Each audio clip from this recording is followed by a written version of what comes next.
All right, it's time to get geared up. From GeekWire.com in Seattle, I'm Todd Bishop. I'm Andrew Edwards. Well, we have a ton to talk about today. Apple had a 2.5-hour Worldwide Developer Conference keynote in San Jose. The longest they've ever done. We're not going to spend that much time recapping it. We're going to give you the highlights and actually hopefully make it a little bit more efficient for you here to figure out exactly, exactly what went on. It'll only take us 2 hours to get through everything on this show.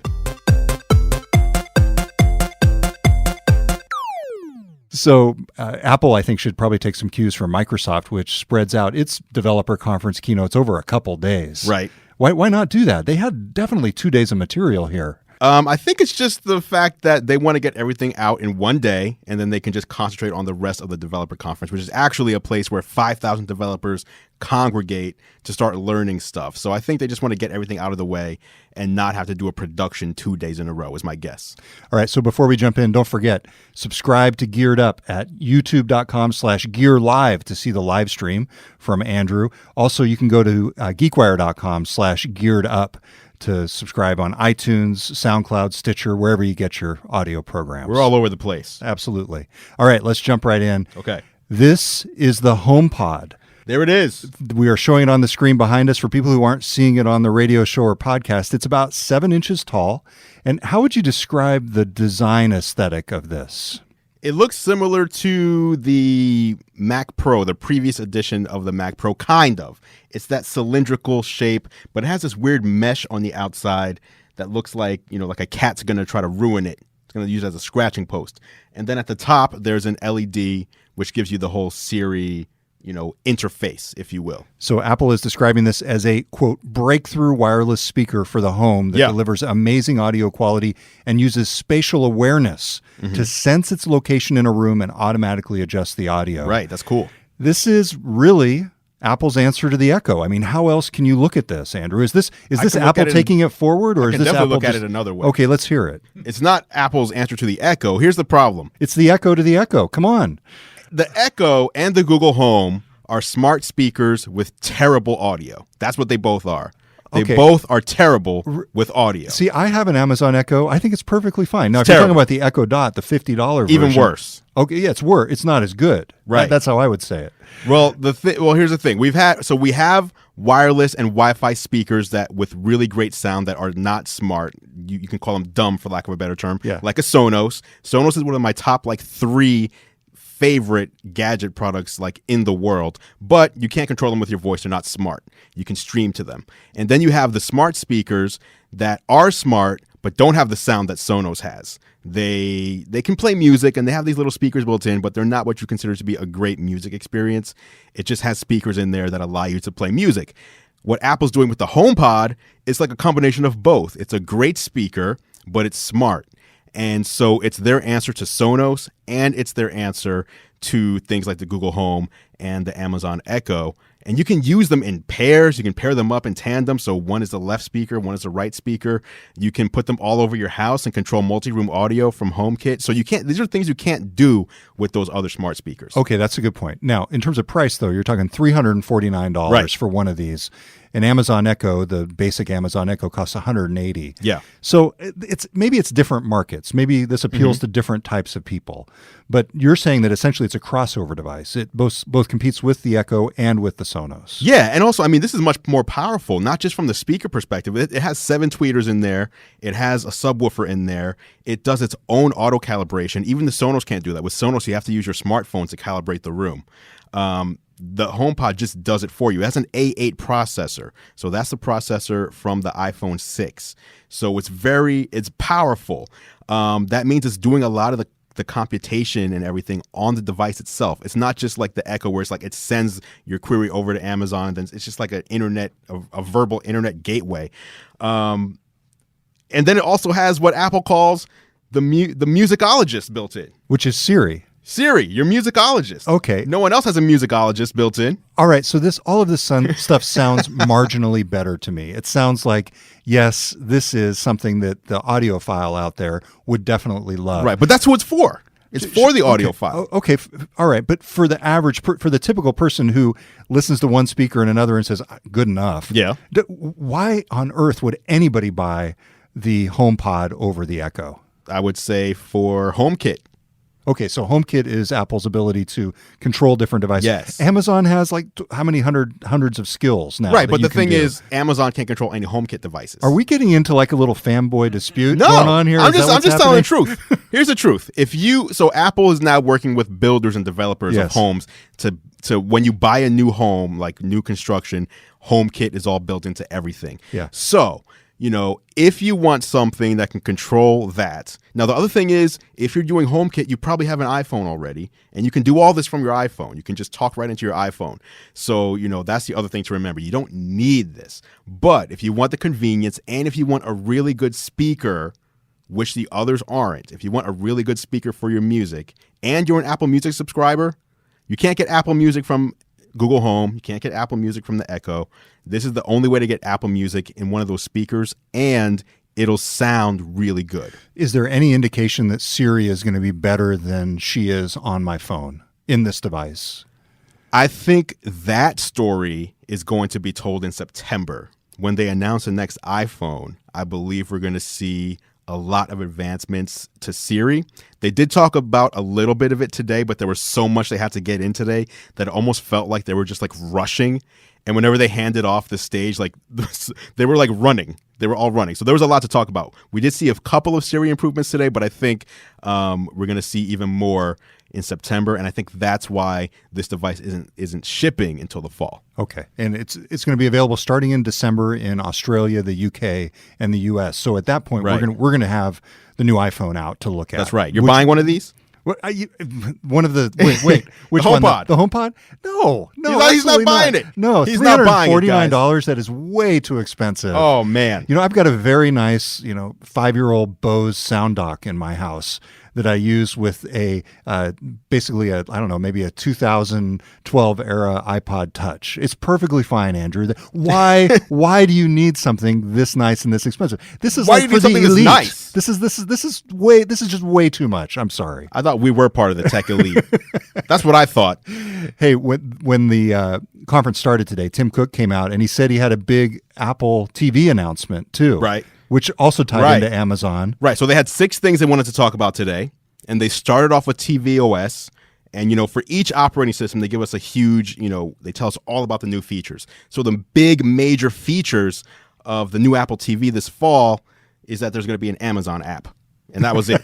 That was it. Amazon Prime Video is finally coming to Apple Right. TV. And then he was like, okay, moving on. Right. Now, I think there's more to that story because Amazon has really been pushing for all their first-party shows and movies, 4K HDR content. So I think this is foreshadowing in the fall, we're going to see a new Apple TV that supports 4K and HDR. So on that topic, I've been getting some tips from a couple readers about quality problems with the 4K streams from Amazon. Have you heard anything about that? No, and I use it almost, I wouldn't say daily, but a few times a week I'll watch Amazon streaming content, and I almost always, I'll veer towards the 4K HDR stuff because I want to take advantage of my TV. Like when 1080p first came out, everybody was watching nature documentaries.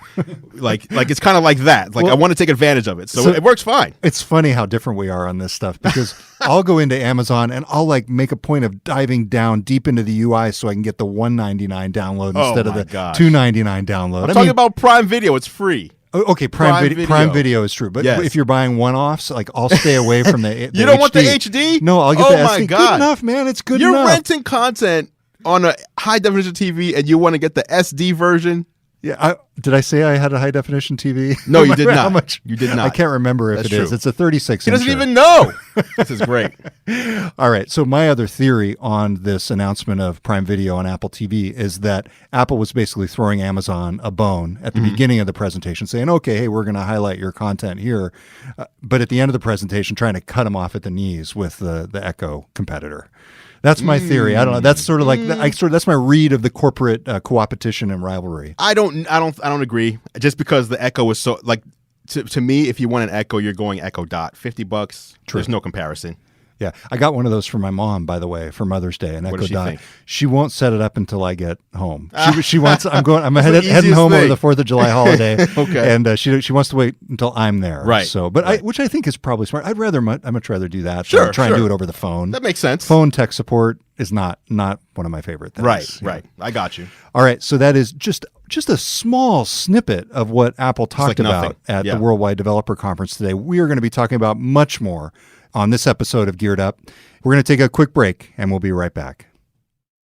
Welcome back to Geared Up on GeekWire. I'm Todd Bishop. I'm Andrew Edwards. All right, we are running down all of the biggest news from Apple's Worldwide Developer Conference today. Yep. It was a 2.5-hour keynote. We're boiling it down here for you, talking about the highlights and what we found most interesting. Yes, there's a lot there. That's right. We just talked about the new HomePod and a little bit about the Amazon Prime Video coming to Apple TV. Yes. Now let's jump into iOS 11, which I thought was a pretty big series of news announcements. A ton. There's a ton there. iOS is obviously their most used operating system. It's on most of their devices, over 1 billion devices. And so it's probably the one that people are paying most attention to leading into the next iPhone as well. So lots to talk about here, starting with what I thought was the most interesting thing, by the way, the Files app. I bet you didn't think I was going to say that. The Files app. You always like the weird stuff. The Files app. Okay. The weird stuff, also known as the stuff that actually really matters underneath the hood.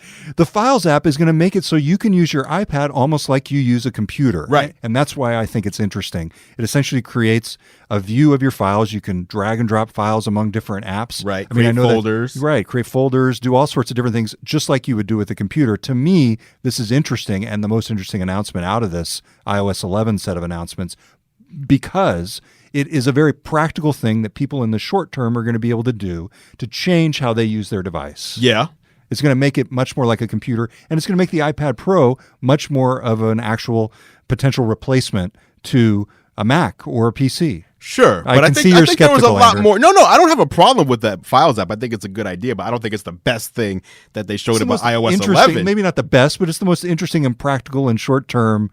The short-term impact of that is that's going to have a meaningful impact on the lives of iPad But users. I think the bigger picture for the iPad, at least, is all those other features as well, how they come together to make it more of a computing platform. You've got a dock now, which is very similar to the Mac. You've got the... What else? What else was there? Oh, the drag and drop between there's a whole bunch of new multitasking stuff. Yep. Dragging and dropping between apps now. You have a place where you can set things that you drag out, like you can like a little holder area. That is pretty cool. They're taking on Venmo and Square Cash with the ability to do peer-to-peer payments on Apple Pay. I thought that was really interesting. Not just that. So you can do the peer-to-peer payments from Apple Pay, and that's whether you're doing it on a watch or an iPad or an iPhone. But they're also giving you a virtual debit card in your Apple Wallet. So Apple will actually hold your funds as well. So it's not just going directly into your bank account. It'll actually you can hold your funds in Apple Pay now, which is like Apple's becoming a bank now. Yep. That's weird. Yep. There's a Do Not Disturb feature that's going to be coming when people are driving. Do not disturb while driving. Yeah, which is that's practical. It's very practical, and it's probably going to be the way that most people notice they've got iOS 11, because it's going to say, hey, we're shutting down the phone while you're driving, and you can set it up to where only urgent messages come through. Right. In terms of practical impact, auto replies, that's right. Yes. Hey, I'm driving. Yes. I like that. I mean, that's a problem. It's a problem that just keeps getting worse. So until we have cars that are just driving everybody around, we need a way to stop distracted driving. And this obviously isn't going to stop it completely, but it could just reduce the distractions, which is good enough for me. Now, in terms of third-party developer tools, there were two really interesting ones that I think you're going to start to see ripple out into the app ecosystem. One is called Core ML, machine learning capabilities, the ability for apps to actually learn from your behavior, and then do things that are different. You love that. I do. I love it. I love how the parking app, the Maps app knows where I'm parking. I also love how Siri knows that about 6 a.m. if I wake up and I plug in my headphones, the first suggestion is NPR One. I mean, they know. Oh, that's nice. Like which app. I love the notion of machines anticipating your behavior based on past activity and doing that. Also, very interesting and probably the most notable thing here in terms of the future, the AR capabilities. That was insane. AR kit and the ability to within your phone place virtual objects on top of the real world. It's kind of like Microsoft HoloLens, except inside your phone. In your phone or your tablet. That's right. And the tablet might even be nicer because you have that nice big screen. And people are always like, why do you need to have cameras on your tablet? And I think they showed a good reason today. Did you see that demo where they had like it was like a war a war scene happening right on the table. Video game. Yep. That was so cool. It looked amazing. Yeah, it looked like it was actually it was actually there. And for those of you who love Pokemon Go, now they're going to switch to AR for Pokemon Go as well. So it actually looks like the Pokemon are in the real world versus like superimposed on it. Right, like standing on the road. They're actually there. Yeah. And or it standing. Was cool. Yeah, that was pretty cool. So lots to talk about in iOS 11. Was there anything else that stood out for you? Oh my gosh, AirPlay 2. Yeah. The new AirPlay now, which so we talked about the HomePod earlier and how you can set them in different rooms, but any speaker that integrates AirPlay 2 into it can now be part of the whole multi-room system. So now with HomeKit, you can control multiple speakers, have them all play the same thing, have them all play different things, no matter where they are in your house. But there was a lot. There's a completely redesigned app store now. New Photos app, new live photos. Like there's just they put a ton of stuff in there. They make it easier to get to your iMessage apps now. Yeah, the live photos thing I liked was the ability to essentially set your keyframe. Yes. I run into this all the time. There's like all these hacks that I do with these third-party GIF apps to try and manipulate my live photos because you'll miss the shot. Right. But now Apple's actually made it part of iOS 11 where you'll be able to say, oh, she blinked right there. And if I just go back a split second, that's the version that I want. And you can set that as your keyframe. I think that's pretty cool. See, to me, I'm looking for all this practical stuff. I want it to actually have an impact on my life. The AR stuff, it's like the augmented reality. Okay, great. That's going to have an impact on your life. Sure, but that's far off down the road. It's going to take so long for developers to create actually compelling experiences on that stuff. What about indoor maps? That's a good indoor one. Maps when you're at an airport or at a mall or something like that. Yep. They can actually you open up maps, and instead of seeing your street view, you're actually seeing a map of the inside of where you are to find stuff easier. That was cool too. That's a good one. All right, so lots to talk about in iOS 11. That is coming out in the fall as well. Yeah, and we only talked about like 25% of the stuff. There's a lot out there. Right. Okay, but that's going to be available for people to upgrade from their existing devices. That's right. In addition to what we presume will be the next iPhone. Yeah, I believe this is going to be a 64-bit release only. So if you have an iPhone 5, 5C or earlier, you probably won't be able to upgrade. As long as you have iPhone 5S or above, then you should be able to get this. Okay, briefly here in the minute or so we have left in this segment. WatchOS. There was a lot here too. WatchOS. Okay, we can talk about it in the next segment on the podcast. But highlights here include a new Siri watch face. Siri watch face. It adjusts during the day, so in the morning it might tell you, "Hey, here's your calendar appointments." Later in the day, it might say, "Here's your NPR." Yeah, same thing. Here's your sunset. It's and by the way, this machine learning stuff. This is happening in Seattle. I don't know if you know this, but they've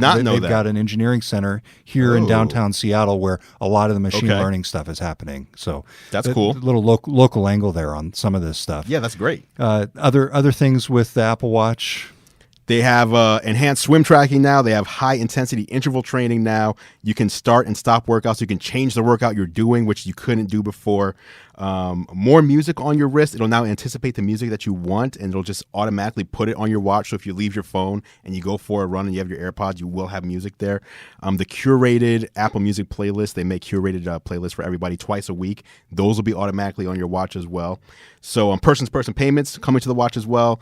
You're gonna be able to bump your watch against somebody else. No, you don't want to break your display. Monthly challenges. So you and I can be in a monthly challenge. Ooh, let's do that. Yeah, let's do it. Well, you need to buy an Apple Watch. Okay. Oh yeah, that's so that's what you're doing. He's buying an Apple Watch, and we're gonna do a monthly challenge once WatchOS 4 comes out. But there's plenty. Toy Story watch face as well. A lot of people clapped for that one. Yep. Yeah. All right, we've got a lot more to talk about. We're rounding up the news, analyzing Apple's Worldwide Developer Conference. Lots of news from Apple this week. We're going to take a quick break, and we'll be right back. All right, welcome back to Geared Up on GeekWire. I'm Todd Bishop. I'm Andrew Edwards. All right, we are rounding up the news. Yeah, rounding it all out. Winding down in terms of our roundup of Apple's Worldwide Developer Conference. Ton of stuff that came out this week. We've talked now about, iOS 11. Yep. Apple Watch, HomePod, and there was one of the tvOS, Amazon. Now, in this segment, we're going to be talking about Mac OS. Okay. The new Mac OS, which has a very interesting name that they poked fun at. I don't even know what that means. What? Mac OS High Sierra. Like the High Sierras. Yeah, it's like it's a California reference. Okay. Like the Sierra Mountains. You're in the High Sierras. All right. Yes. Okay. And we're also going to be talking about the brand new iPad Pro. Yeah. In this segment. So first off, let's talk about Mac OS High Sierra. Okay. What were the big highlights in your mind on this one, Andrew? Well, first of all, what stuck out to me most was they reused part of last year's name, which was last year was Mac OS Sierra. They've done that in the past with OS 10 Lion, then it became Mountain Lion. They had Leopard became Snow Leopard. And the big standouts of those previous operating systems was that they were really under the hood improvements that made the experience like just really bug free and things like that. So I think that's kind of what they're going for here again. They're kind of cleaning up Sierra and making it high Sierra. Lots of big improvements in the graphics technology in particular. So what kinds of things? HEVC. What does that mean? It's H.265. So basically, we've been moving towards 4K video, 8K video even is coming out. And so much bigger video files and, bandwidth hasn't been growing at the same rate.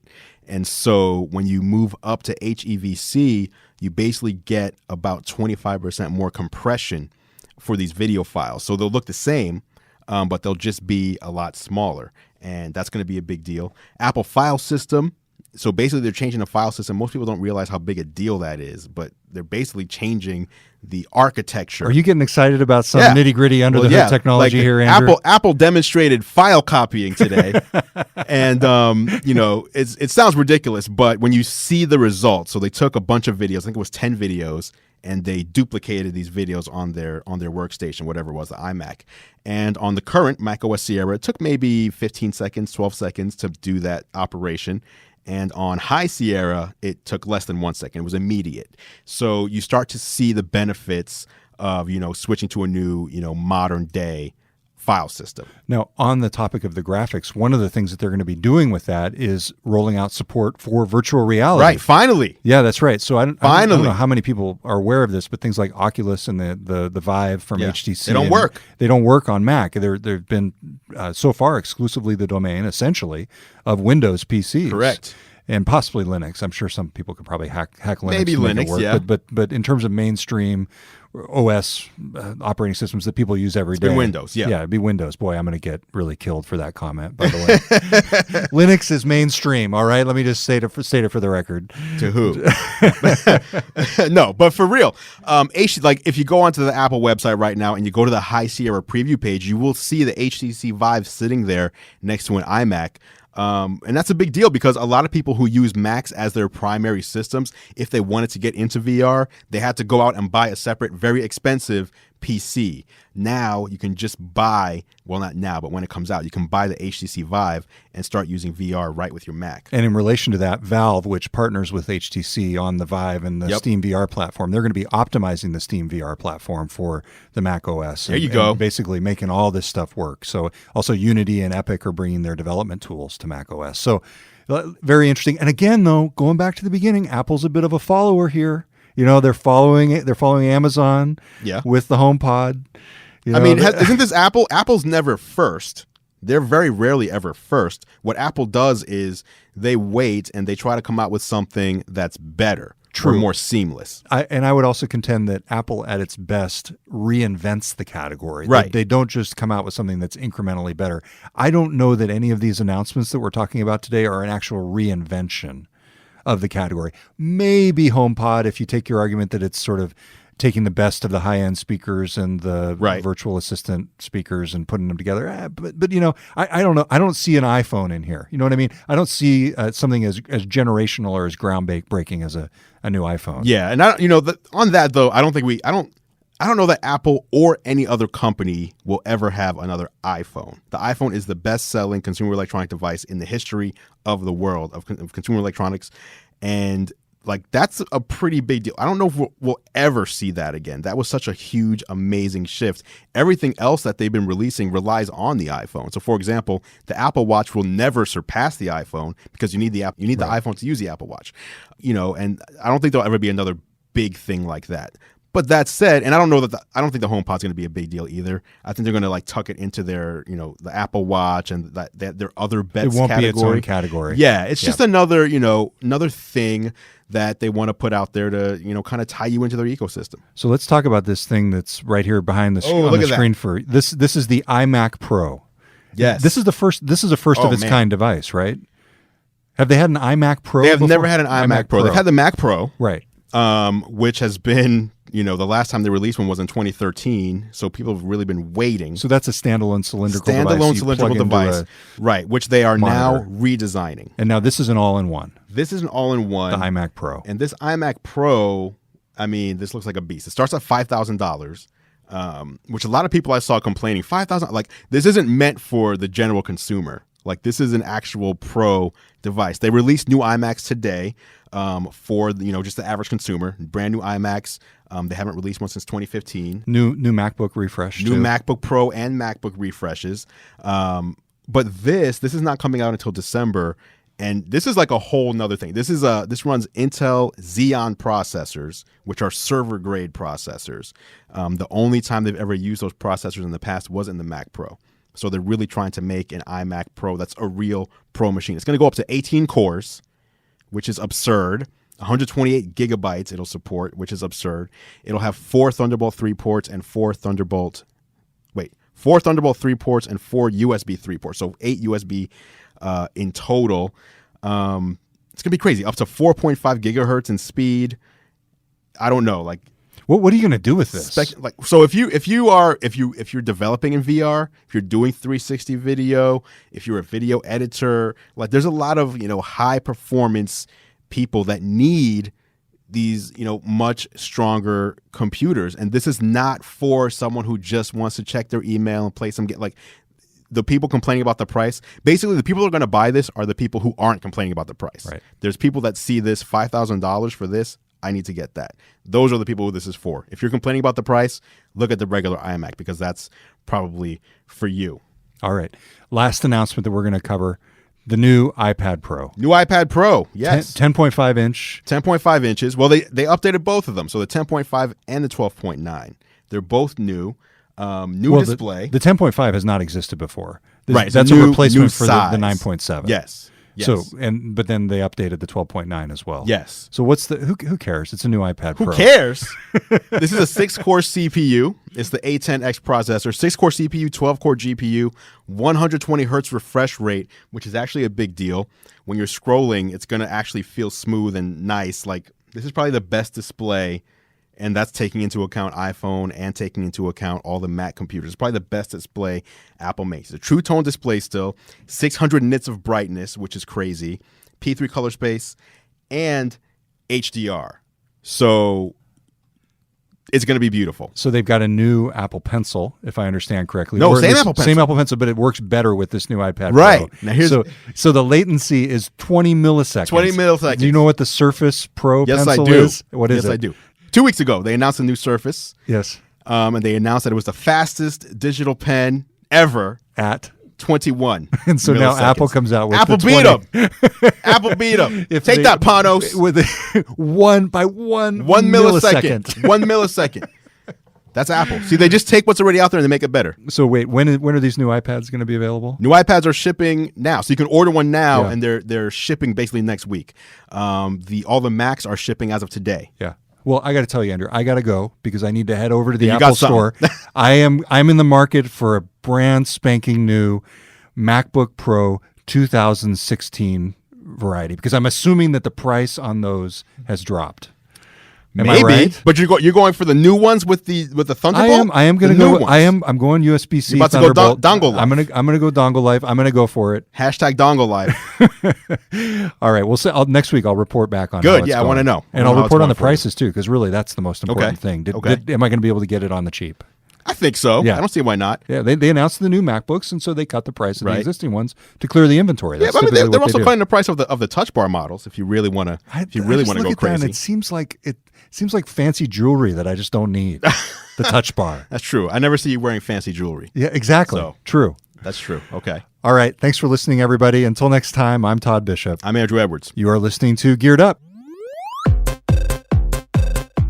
Thanks for listening to Geared Up, the weekly tech and gadget podcast. Check out more of Andrew's reviews at youtube.com/gearlive and follow all of our coverage at geekwire.com.